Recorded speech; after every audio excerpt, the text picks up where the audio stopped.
And we are back on the Cowboys Report for a Victory Monday. First one in a little bit, since ties do not count for that. I'm Tom Downey, producer Aiden, behind the scenes on today's live show. Run you through all the latest around the Dallas Cowboys.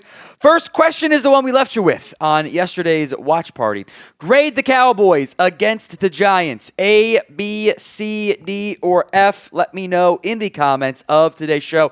I will make note the pinned poll does only offer D/F, but if you're voting D/F, I think you're just trolling or a hater. Let's be for real here. A, B, C, D, or F. 62% voting A, 31% voting B, 6% are voting C. No votes yet for D/F, but since I mentioned it, you can pretty much guarantee that somebody will end up doing it on that front, because that's how it always ends up going.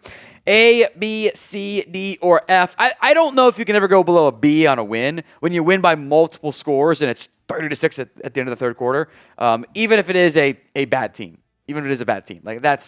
I get it that they're bad, but it's still a win. Now, if you had won by 3 over them, maybe that's a C, but I think it should at least be a B. That's my mindset. So get your votes in A, B, C, D, or F in the comments section of today's show. This is the Super Chat menu for you guys coming up today. Again, any Super Chat is a shout out.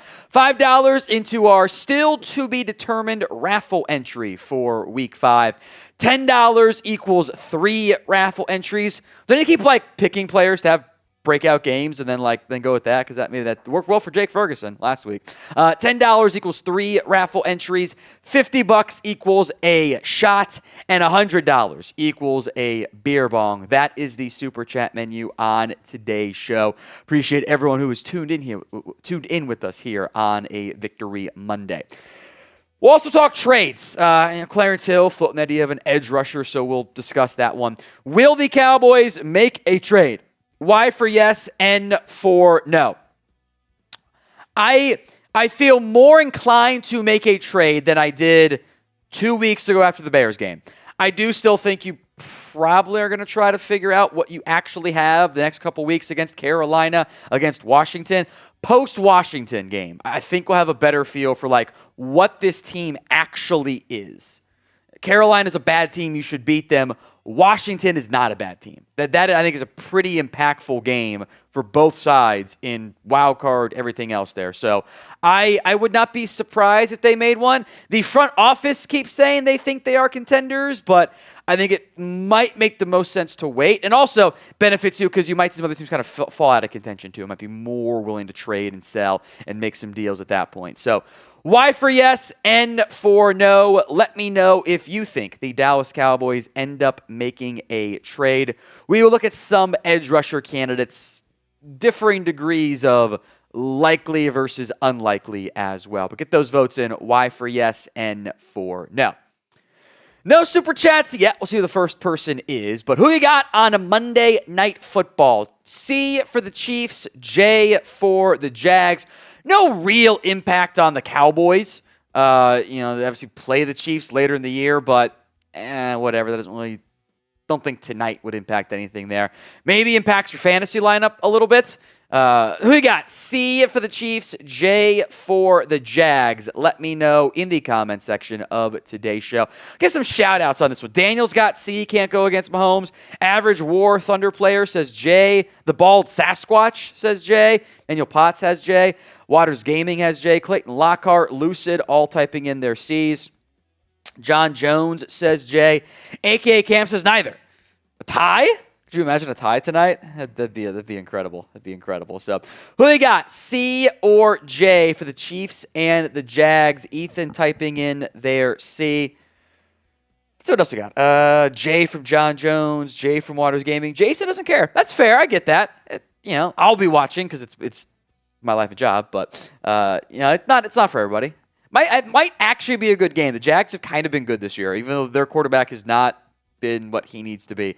But they're literally one play away from really being undefeated. And I was talking about them as the best team in football potentially. But if they had held on against the Bengals, might have been a different conversation. And Bengals might be even more willing to to sell. So who you got? C for the Chiefs, J for the Jags. Let me know in the comment section of today's show. We got a $10 super chat from William Cook. Says, after watching yesterday, I think the roster will undergo massive change. I think Tolbert is out. So at some point, Dallas is going to have to start making some roster moves and some changes and some adjustments. So, look, they are going to have to clear up a spot at some point for Jonathan Mingo, for Keelan Carson. They'll eventually clear one up for probably Cooper Beebe, Malik Hooker, Savone Revel, Donovan or DeMarvion Overshown. It's a lot of roster spots you have to create. Now, we know the way football works. Somebody else will get hurt. Somebody else will get injured. Once you bring back Mingo, I don't know if you need Pickens and Tolbert and Lamb and Turpin and Flanoy all on your active roster. So somebody could be on the way out. You could say a trade. If you can get something else back for yourself, it'll probably be beneficial as well. There is a numbers crunch that will probably come at some point for this Cowboys team. There will probably be other injuries. They can release players. They can always, send Elijah Clark back down if they don't think they need the fourth safety once Hooker's back, etc. I don't know if it means notable players are going to get cut. They might try to get guys down to the practice squad, invent some injuries, etc. I do think next year, if that's what you're referring to, I don't think Jaelan Tolbert will be on this team. He's going to be a free agent. He can get more playing time, probably more money, the same way guys like Cedric Wilson did elsewhere. And I think Flanoy's presence mean you don't really need him. So at some point, there's going to be change. Don't know if it's going to be massive this offseason or this season because you might have other injuries that even things out, and then you're not worried about the numbers crunch that will eventually come. Help us celebrate a Cowboys win, even if it was over a bad team, by liking today's video. Free, simple, and easy to do. Help us out. Like today's show if you haven't already done so. Always aim for the 50% like ratio. We are not there. We are not even that close, frankly. Coming up next here on the Cowboys Report, 3-segment live show today. More good news, elements, things I liked out of this Cowboys and think are worth mentioning. Basically, one stat for each of these things we'll discuss I think is very promising as the Cowboys move forward. A mailbag, 2 ways to get in on the show here. Use hashtag Cowboys. Skip the line all together via Super Chat. A couple of super thanks we'll get to on today's show, but get those questions in via hashtag Cowboys or skip the line all together via Super Chat. And with some more trade rumors at Edge percolating, some trade targets we'll discuss here for the Dallas Cowboys. All coming live here on the Cowboys Report.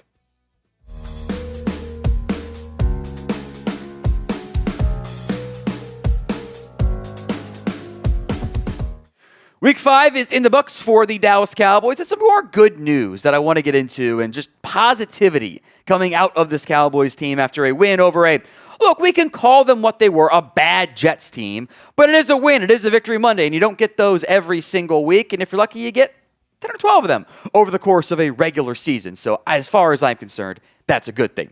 Before we dive into today's video, I don't know if this is going to get a push notification today. Multiple lives, multiple on demand. So I don't think this video is going to get a push notification. So help us out by sharing today's video on social media so we can keep the lights on here at Chat Sports.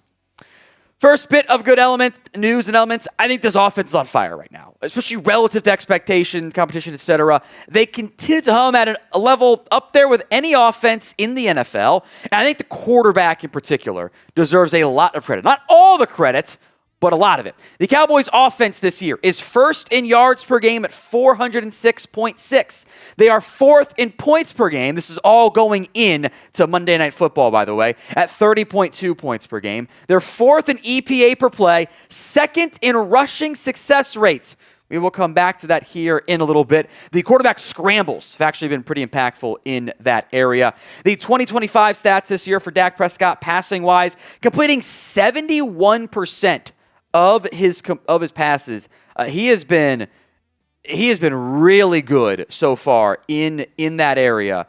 I've been very impressed with his accuracy. Look at some of the advanced numbers like catchable ball percentage and on-target throws. He's top 3 in everything, even despite some drops on that front. If this number holds, we shall see if it does. It would be a top 10 highest completion percentage season in NFL history, by the way. 10 TDs, 3 interceptions. 271.2 yards per game. It's what he's done the last 2 games. 71% completion rate, 556 passing yards, 30 rushing yards, 8 touchdowns, and 0 turnovers. And Dak Prescott has done all of this despite not having CeeDee Lamb for these last 2.5 games. And his starting offensive line so far missing what amounts to 7 combined games. They were down to one starter against the Jets, and the offense was still humming and cruising and clicking. I have been very impressed by what Schottenheimer has done, what Dak has done. We'll talk more in depth this week about some of these schematic tweaks I think have helped unlock everything. But this Cowboys offense and the quarterback are playing at a very high level. So grade Dak Prescott so far this year. A, B, C, D, or F? Let me know in the comments section of today's show. It's a pinned comment, by the way. Go grade Dak so far this year. The Dickens connection, as I continue to call it, Dak Prescott, George Pickens, was mostly bottled up against Sauce Gardner. Shout out Ryan Flanoy for stepping up and getting some of the targets and big plays going there. But Pickens did still show up late with a nice touchdown catch against Gardner, a great throw from Dak and a great catch from Pickens. Fun stat here from fantasy guy, but still, Michael Florio. George Pickens has 50-plus receiving yards and a TD in 4 consecutive games. The only Cowboys with a longer streak are Terrell Owens and Dez Bryant. That's good company to be in here. The 2025 stats so far for George Pickens: 37 targets, 23 catches, 357 yards as well, 15.5 average, 5 TDs. Pickens has been performing for the most part the way I think we were all hoping he was going to perform. I like what I've seen from Pickens. He and Dak are clicking on a pretty good level there. There's still some moments of like, okay, that was kind of weird, whatever. But like overall, it's not an accident, by the way, I feel like, that George Pickens gets to play with the best quarterback he has ever played with by a pretty clear margin. And he already has as many touchdowns in one season in Dallas than he had in any one season in Pittsburgh. He had 5 as his career high. He's matched it in as many games. Now, today's show is made possible by Prize Picks. You and I make decisions every single day, but on Prize Picks, being right can get you paid. Don't miss any of the excitement this season on Prize Picks, where it is good to be right. It is simple to play. You pick more or less on at least 2 player stats to get those picks right, and you could cash in. It is the only app that offers stacks, meaning you can pick the same player up to 3 times in the same lineup. You want to pick more than on, say Josh Allen, pass yards, rushing yards, touchdowns, whatever. You can pick them all on the same lineup with Prize Picks. Follow other Prize Picks players directly on the app and copy their lineups in one click. Whether it's a friend, a celebrity partner, or someone just picks you like, you can do it all in the new feed tab on Prize Picks. Monday Night Football lineup here. Isaiah Pacheco, who has not been great for the Chiefs, but it's a low more than less than 29.5. Trevor Lawrence, more than a half passing TD. Xavier Worthy, more than half rushing or receiving TD. So go download the Prize Picks app today and use code CLNS to get $50 in lineups after you play your first $5 lineup. That's code CLNS to get $50 in lineups after you play your first $5 lineup. Prize Picks, it's good to be right. Links in the comments and the description of today's show. Appreciate Prize Picks sponsoring us here on the Cowboys Report. Sticking on the offense here, Jake Ferguson has been productive. Maybe hasn't been the most efficient level of play so far out of Ferguson, but he has actually been among the more productive receivers in the NFL. He is 2nd in the NFL in catches and 4th in targets this year. He has caught 41 passes. It is a low average, just 272 yards for a 6.6 average catch rate there, and 3 touchdowns. But relative to where he ranks among tight ends, it's up there. He's 1st in targets. He's 1st in catches by significant margins by the way. He is 6 more targets than anybody else, 12 more catches. In fact, per Pro Football Reference, he is tied for the most catches by a tight end through the first 5 weeks of a season at 41. He's 4th in yards. He's tied for 3rd in touchdowns, and is actually 3rd in total yak. Bit of a slow start to the year. Still want to see more forced missed tackles. The nice screen catch and run certainly helping out that yak total there. But I think forced missed tackles, some more after-catch dynamic ability is what's missing just a little bit so far from Ferguson's game. So are you glad the Cowboys paid Jake Ferguson? Y for yes, N for no. Let me know in the comments section of today's show.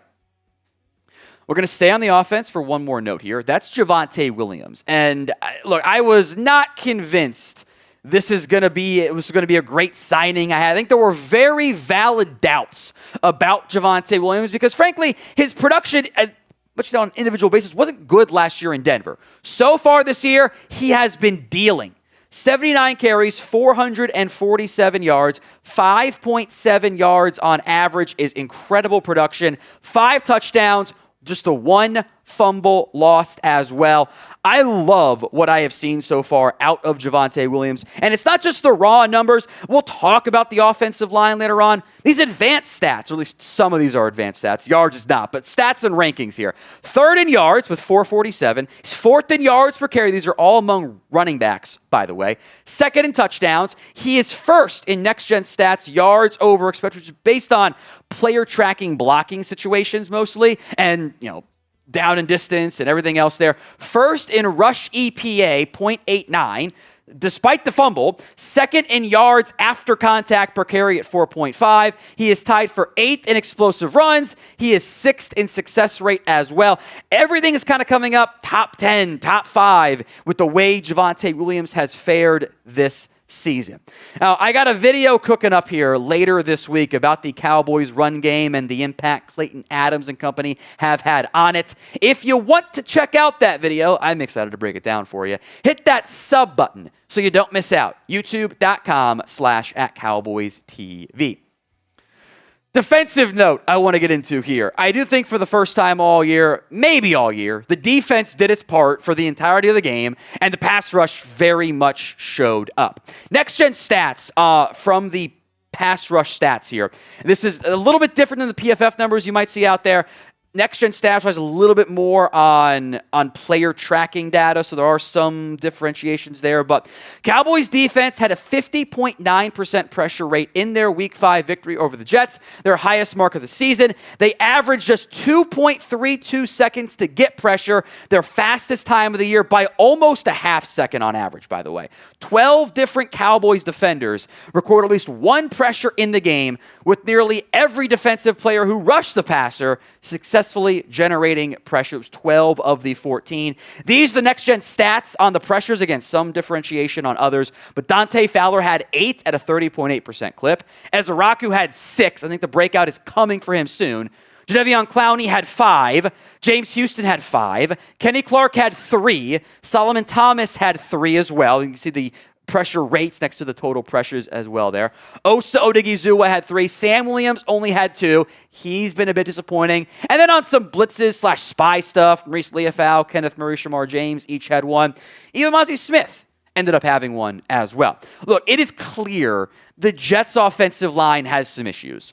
But this is exactly what the Cowboys defense needs. You have to get something out of your pass rush, or else you're just not going to have success in the way you need to throughout your entire defense. Every single level needs to have a little bit more success from that unit. And if this can continue, that's a good thing. Is it a guaranteed success going forward? I'm not so sure. That's why we're going to discuss trade targets at edge later on. So should the Cowboys get another pass rusher? 1 for yes, 0 for no. Let me know in the comment section of today's show. 1 for yes, 0 for no. One more note here between the Broncos and the Eagles with how things played out here. Good news for the Cowboys. Things are not great in Philly, which is kind of insane to say about a 4-1 team fresh off a Super Bowl, but there are lingering frustrations here. The offense has not looked great in the second half. They've had 1 scoring drive. This is the first time in a while now the Eagles kind of did this like, we're not actually playing well and we should probably lose, and they actually lose games. They've kept winning games like this. This is the first time in over a calendar year they have lost a game with a healthy Jalen Hurts at quarterback for the entire game. It's very unusual they actually lose this. But like this happened finally. There are reports already that both A.J. Brown and Devonta Smith are unhappy. They are frustrated. They want more catches. They want more targets. You can go back and watch the game, and it just kind of feels like they're really trying to keep everybody happy inorganically, and it leads to kind of a disjointed offense. I'm not going to write off Philadelphia. They're the defending champs. They're probably going to be a playoff team and have success again this year, but that is worth mentioning. Mailbag time here on the Cowboys Report. Use hashtag Cowboys or Super Chat to get in on the show. Several ways to get on. Hashtag Cowboys. Skip the line altogether via Super Chat. Several Super Chats that came in we will get to as part of today's mailbag. So get your questions in via hashtag Cowboys. Skip the line altogether via Super Chat. This is the Super Chat menu, by the way, on today's show. Any Super Chat is a shout out. $5 is a raffle entry. $10 equals 3 raffle entries like William Cook just did earlier in the show.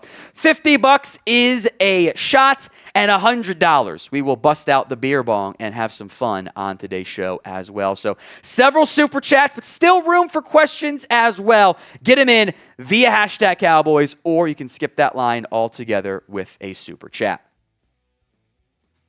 A $5 super thanks first up here from William Cook. I know the linebackers are not good right now, but I like the future with Overshown if he returns like he was, Shamar James, and Maurice Leafau.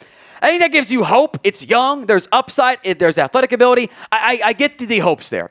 I do worry a little bit about putting all of the pressure on Overshown save us coming off of another season-ending knee injury. I think there is risk involved there. I've seen flashes from both James and Leafau. I think there's still a lot of room that's going to be required, especially as you begin to play better teams and better opponents. But I do think there were at least promise being shown from some of your young linebackers. We will have another weekly raffle for you. Send in a $5 super thanks or super chat if you're watching live, and that'll get you into our weekly raffles. TBD what it'll be, but it'll be something signed for the Cowboys. Mighty Ants, $2. Is Thomas better than Guyton? I'm not going to go that far.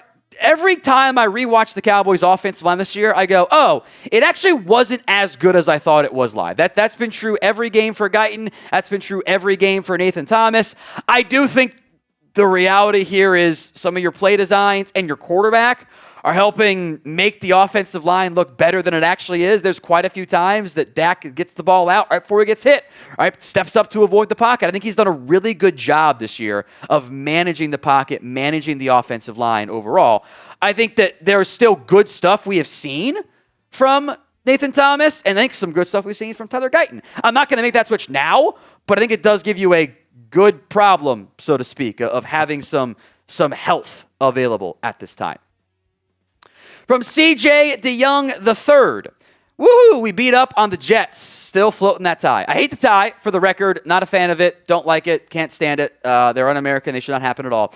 I would still say this, though. Yeah, the Jets are a bad team. You know, that's not good. But you know what? You won. You beat up on a bad team. You did what you were supposed to do. So we can be happy about the way it played in this one and still expect more and better and everything else as things continue to move forward. So appreciate that there, CJ DeYoung, the $5 super thanks. And from, I think it's Tato, is not what he's going by? So Tato, not T2. People wanted Holden to be elevated over Ryan Flanoy. Never stopped believing in Flo since last year. Look, I liked a lot of what I saw from Flanoy. I thought he played very well, did his job, did more than his job, exceeded expectations. You have to love what you saw out of Ryan Flanoy in that game. You still want to see a little bit more, I think, before you anoint him as the guy. But if you're excited, I get it. I think it's reasonable to be excited. So are you drinking the Ryan Flanoy Kool-Aid right now? Are you hyped about the young wide receiver and what he did in his first, real action? Y for yes, N for no. Let me know in the comment section of today's show. From Lando, a $5 super chat. Can we address the way our run D has played yesterday? I feel like Hall gashed us a number of times, even at the middle where our strength should be. He did. I think there are times your linebackers were not in the best spot that they kind of needed to be, especially later on in that game. They kind of got a little bit too excited, I think, to try to go make plays in coverage or something else. I don't think the run defense played particularly well in that matchup. I don't think Kenneth Murray had a good game. I thought Kenny Clark took a step back, but he's been pretty good this year, so I'm not going to panic about it. I do think this will be a key element against the Panthers. You have to have a good run game against them. They ran it great last time. Really bad run defense of Miami, to be fair, but they're going to try to run it against you as well. Ecuador man, AOG. Tom, I'm curious, who's more pissed, Mitch or Marshall? I'm going to go with probably Mitch. Marshall has the hope of a young QB in Jackson Dart right now. But Mitch is a very unhappy camper. They're both unhappy for different reasons and, frankly, valid reasons as well. So I'm going to go with Mitch, but it's not like either of them are doing a particularly good job. A-hole is only a dirty word if you wipe. You can call the ref a skid mark instead. Today's show is made possible by Tushy Bidet. It is the everyday luxury bidet that instantly transforms your bathroom habits and bottom health for life. 99% of people who wash with Tushy Wave feel cleaner and fresher after going to the bathroom. Tushy Wave instantly modernizes your daily routine and bathroom with a super sleek seat plus 2 separate front and rear nozzles for the most complete clean. Every Tushy bidet easily attaches to your existing toilet without the need for additional plumbing. This is daily decadence with practical benefits. Over half people who wash with Tushy soothe their hemorrhoids, and 9 out of 10 people reduce itching and discomfort. Every Hello Tushy bidet also comes with a 30-day hassle-free return and a 12-month warranty. 80% less TP is used, so there's no more clogged toilets, no more wasting money on something that does an inferior job of cleansing your body. Remember, a-hole is only a dirty word if you wipe. For a limited time, you guys get 10% off your first bidet order when you use code CHAT at checkout. That's 10% off your first bidet order at hellotushy.com/chat with promo code chat. Link will be in the comments section and the description of today's show. It's hellotushy.com/chat. Jeremy Sanchez, $5 into the raffle here. With the pieces coming back, how much time should we give Revel? Excited for him, and if everyone healthy, what defensive piece and who should we get? I think safety, edge, or maybe linebacker too, probably the main areas of concern you have right now relative to what you have invested at this point. I think Revel, you have to be patient. You cannot rush him back. I think that'd be a bad idea, given that he really had a setback in training camp pretty clearly now. I would not panic rush him back. I would give him whatever time he needs. I don't know what the Revel timeline window recovery looks like. I don't have an answer. I don't know if the Cowboys truly, have an answer. Once they open the window, 21 days. I don't think they're going to open it this week, but who knows? William Cook, another $5 super chat. William's always good about getting the $5 entries in. I think I'd be okay with defensive effort or increased improvement, more James playing time. I'm down to give Shamar James more playing time. I do think the tackle numbers are juiced because it was all in coverage and when they were playing fourth quarter garbage time defense, but it was also keep everything in front of you, so kind of half a dozen of one, 6 of the other. Not the end of the world on that front. I don't think he played great because he had 15. I thought he showed more athletic ability though, and that stuff should be considered. From Totally Not Stephen Jones, would you sign Stephon Gilmore? I think at this point the Cowboys are probably past that. I think if there was going to be a time to do it, it's when you had Deron Bland injured and you were shaky at corner. But now you've got Elam back, you have Bland back, you have Diggs back. Teams are not targeting very much, by the way. I find that very interesting. Reddy Stewart's done a fine job in the nickel relative to expectations. You have Bridges as extra depth in case you need it. You've gone out and you have Kalen Carson coming back at some point soon. In theory, Savone Revel is back soon. So I don't know if the numbers game necessitates a signing of Gilmore right now. And it's October. You kind of got to wonder, does he get signed, period? So the Cowboys have a need at corner. They need to go get somebody. 1 for yes, 0 for no. Let me know in the comments section of today's show. Sam, a $2 super chat. Did we sign Justin Simmons? I think you're getting got by some fake news on probably Facebook would be my guess. As of filming, which I guess we can throw in that caveat. No one has actually signed Justin Simmons at this time. It's just kind of, we're waiting to see if anybody ends up signing him. From Brendan, what is the timeline for Savone Revel playing?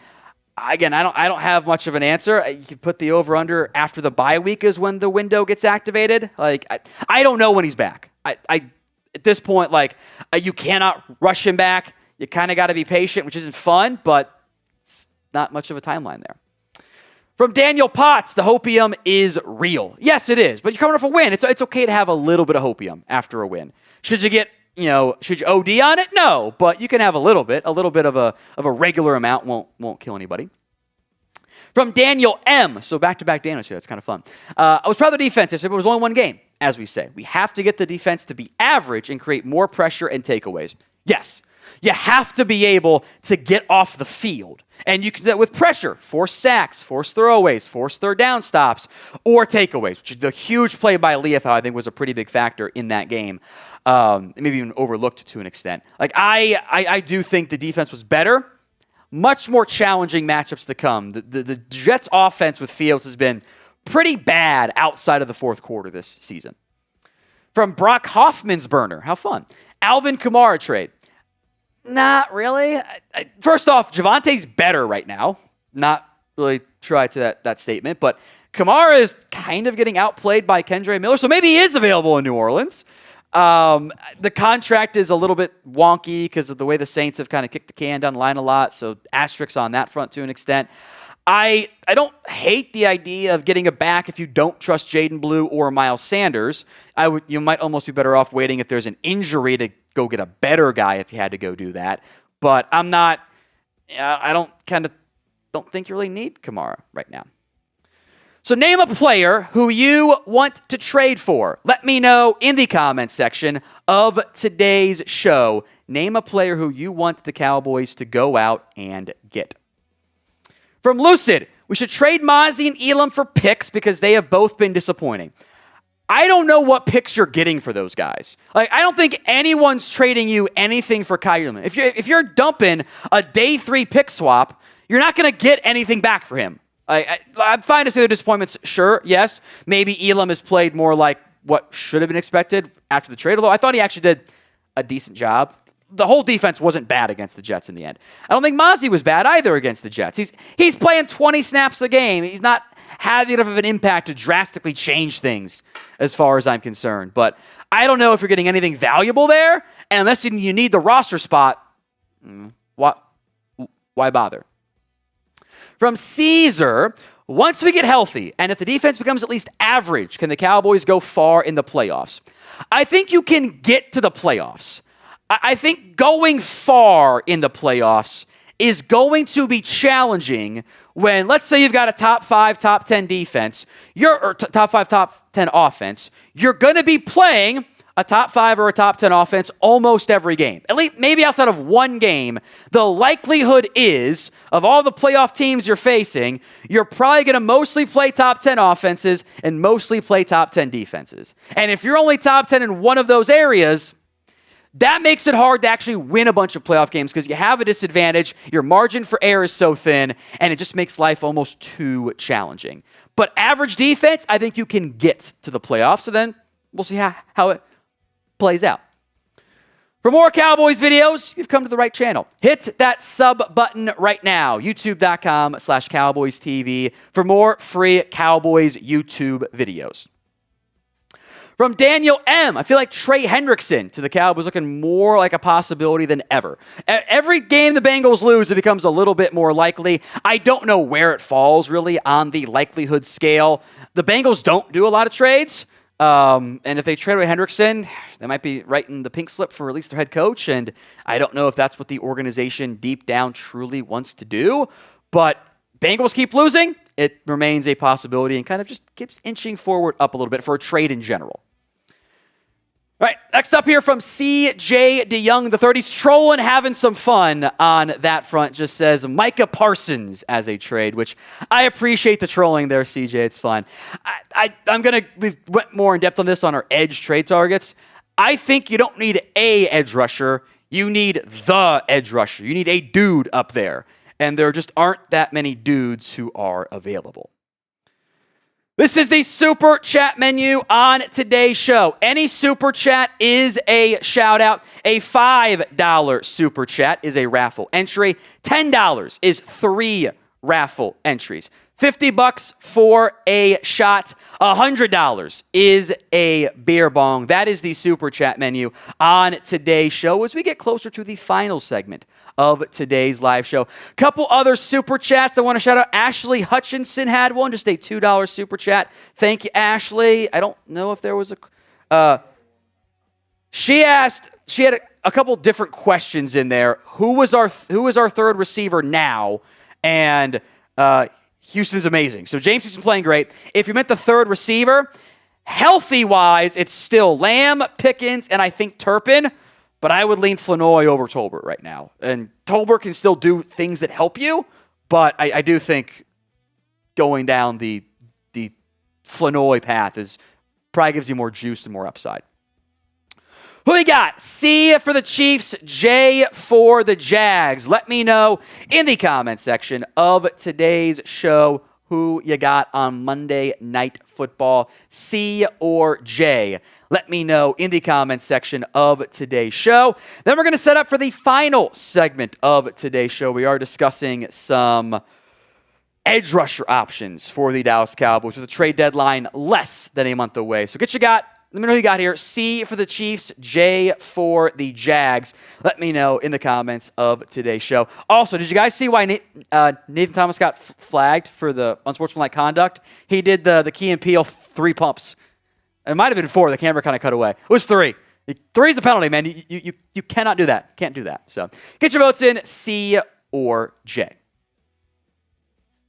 Coming up on today's show, Cowboys trade rumors led by Clarence Hill and some targets if they do want to go out and try to find a defensive end and an edge rusher here.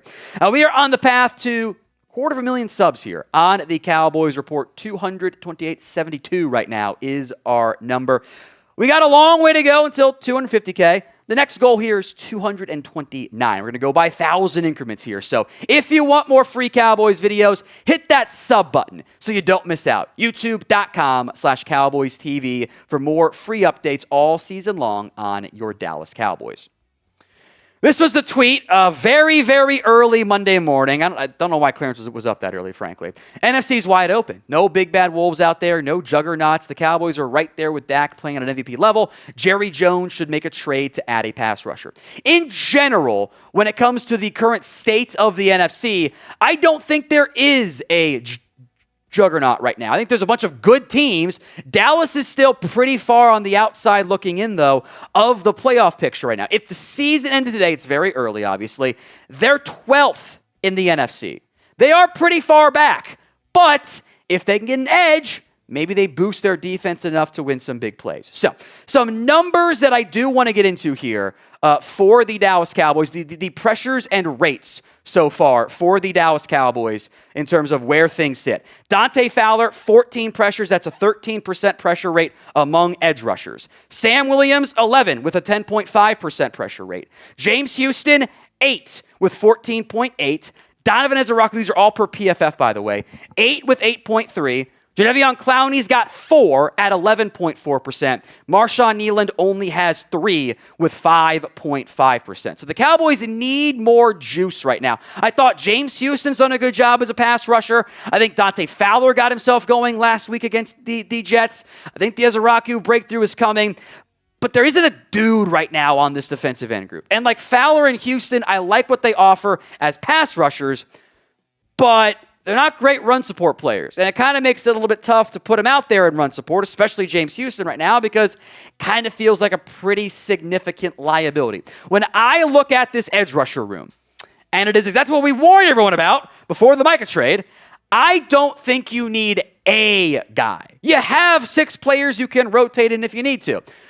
but you don't have a number 1 edge rusher. You might not really have a number 2 yet. You need the guy that can draw attention at edge, that can kind of create his own orbit, that can elevate everybody and get better looks for everybody involved right now. There's nobody you have to double on this Cowboys edge rushing group. I think pulling off that type of trade is easier said than done. I think there are some teams you can try to call. We'll go through some of those candidates here in a little bit, but I think you need to aim high if you're going to go get an edge. I'm not interested in just going after a player to fill a body spot on the defensive end room, which then brings into issues of how much are you willing to give up to make that happen. So will the Cowboys trade for a pass rusher? Y for yes, N for no. Let me know in the comments section of today's show. Y for yes, N for no. The big name that's available, of course, is Trey Hendrickson, who might be available. I should clarify on that front. 13 tackles this year, has 4 sacks. The pressure rate's 14.3%. Only had 2 pressures against the Lions, and that ended up going pretty well because he got sacks on both of them. The Bengals are in a weird spot. They began the year 2-0. Looks like they're humming along. Joe Burrow goes down. The bottom's falling out already, and it might not get any better. The Cowboys would owe the prorated figure of $16 million. That's not that bad, actually, but it is a lot. $1 million per game from Hendrickson is what you basically owe him. That's doable, but it is expensive.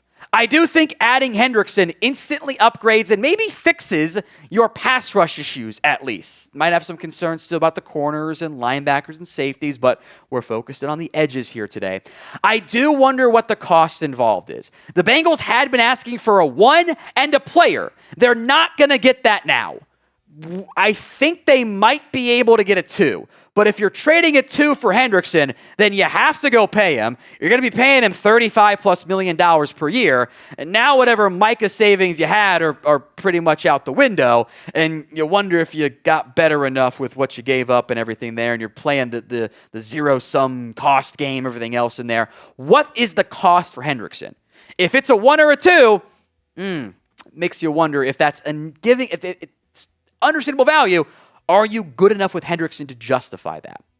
Are you open to trading one of your first-round picks? You have extra ones. Start waving that thing around. Teams will have interest in it.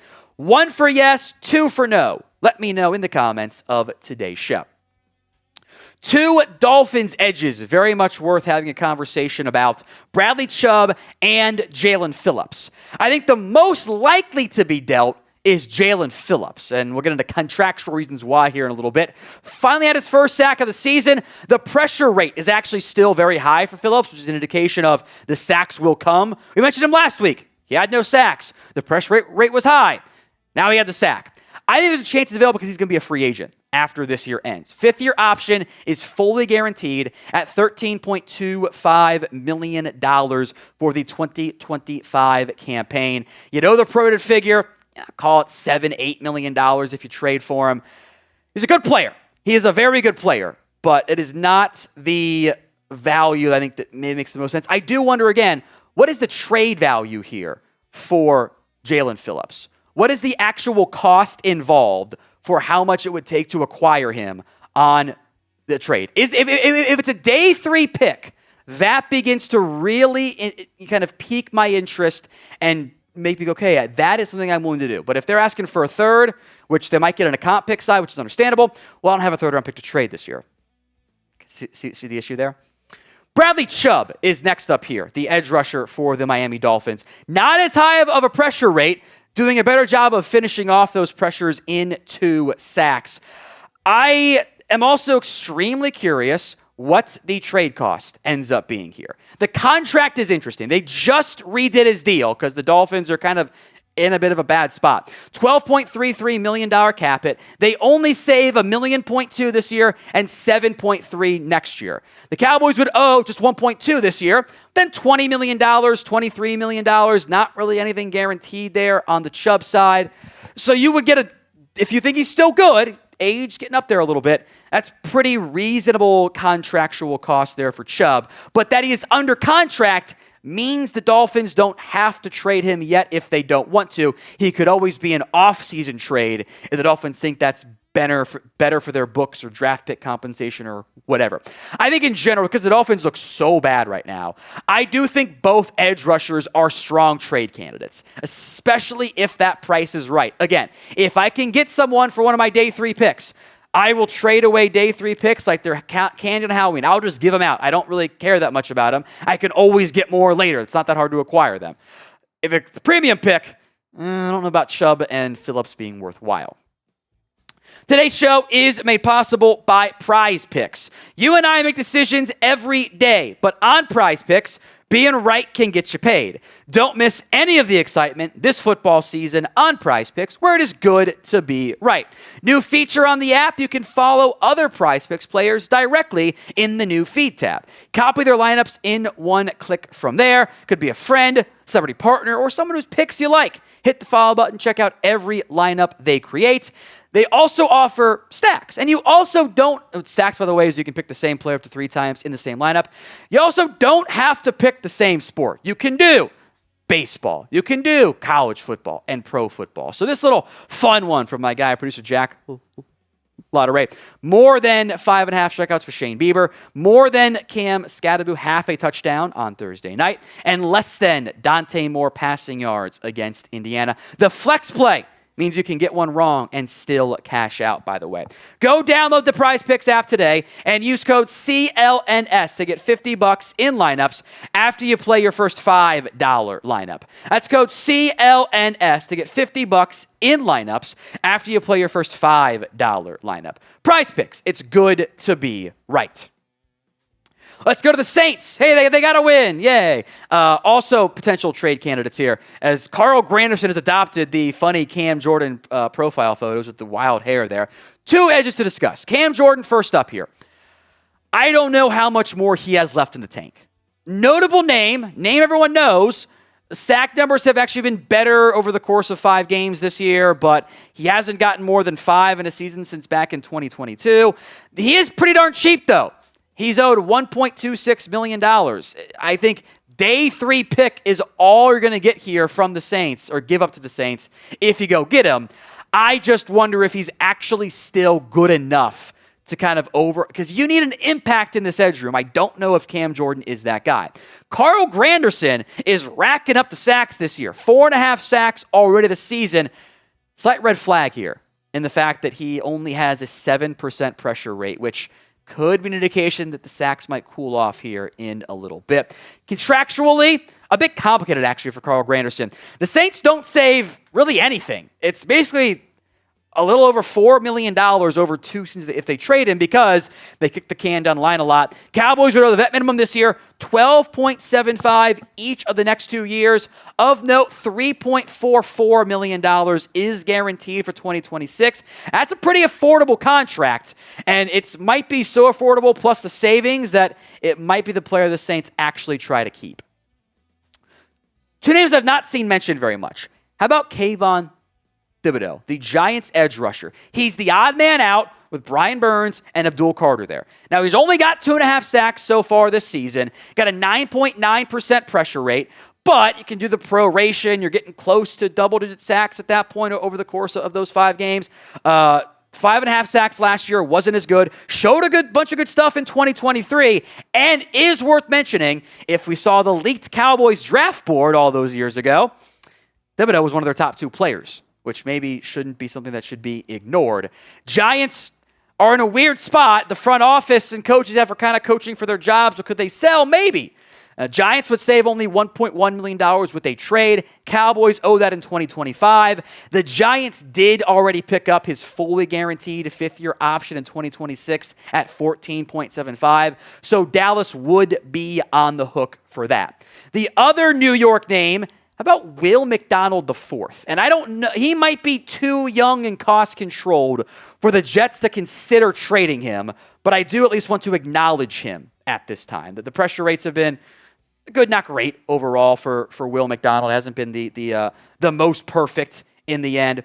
The sacks have shown flashes, though. He has shown impactability in the past. This year, a little bit quieter, not as impactful. A little bit slower start overall, bit more room for improvement. Issues of, does he fit what the new coaching staff wants to do? Jermaine Johnson's been banged up. I am curious to see how things end up going from that perspective. Do things end up making the impact? But he is cheap. I think he is a good enough young impact piece that this is a guy the Cowboys also liked coming out of Iowa State. It's kind of it's a stretch name because he's young. He's clearly under team control. Talking less than $3 million each of the next 2 years, plus the fifth-year option. But if the Jets are going to kind of rebuild and they don't think McDonald's a fit, I mean, I watched him cook Nathan Thomas a couple times. Didn't get sacks, but he got pressures. I'm not opposed to that one. So name a player, plus there's the Aaron Whitecotton connection. Name a player who you want to trade for. Let me know in the comments section of today's show. Now, I fully expect to see a lot of Max Crosby on there. And you guys are right, he's awesome.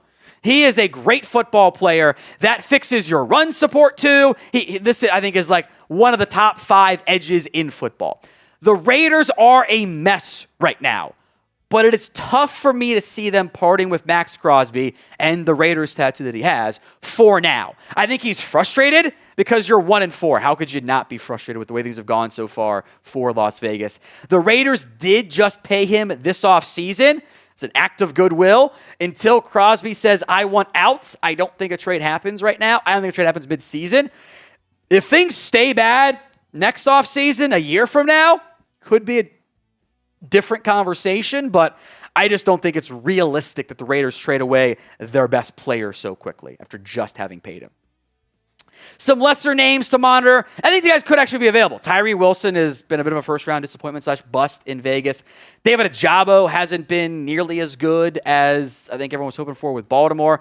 Joe Tryon-Shinoka from a first-round pick and Alex Wright, a day 3 pick. I'm just like, burying, kind of sitting down near the bottom of the lead, everything else with the lesser name side of things. I don't think those guys really move the needle in the end. So, grade the Cowboys against the Jets. A, B, C, D, or F. How do you feel that it's a bad team? It's a bad team. Completely acknowledge it. A, B, C, D, or F. 58% say A, 37% say B, 4% say C, 1%. Who's voting D or F? You guys are crazy. It's a win over a bad team. Should at least be a B as far as I'm concerned.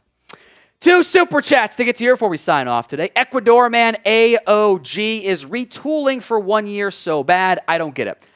I think so what have you done for me now world of if you're not cooking, if you're not winning everything, then you're losing. I disagree with that mindset. It kind of feels like for some out there, if you don't win a Super Bowl, you had a bad year. It's not the case. I do think it is okay to have this be a stacking season and building upon it. It's just frustrating that you kind of set yourself up for this when you didn't have to set yourself up for it. You didn't have to make your bed this way, but now you're probably in that bed. So I do agree with you there, Ecuador man. Chris Broussard's burner account. Should I troll Acho? Any ideas if yes? Yes, but I definitely can't say with what happened with his last show and how it ended is the hint. Let's go with that one. I don't want to get myself in trouble. So appreciate that, though, Chris Broussard's burner account. We'll be live again on Thursday. So if you haven't already, hit that sub button at youtube.com/CowboysTV. 2 times a day videos as well in the meantime.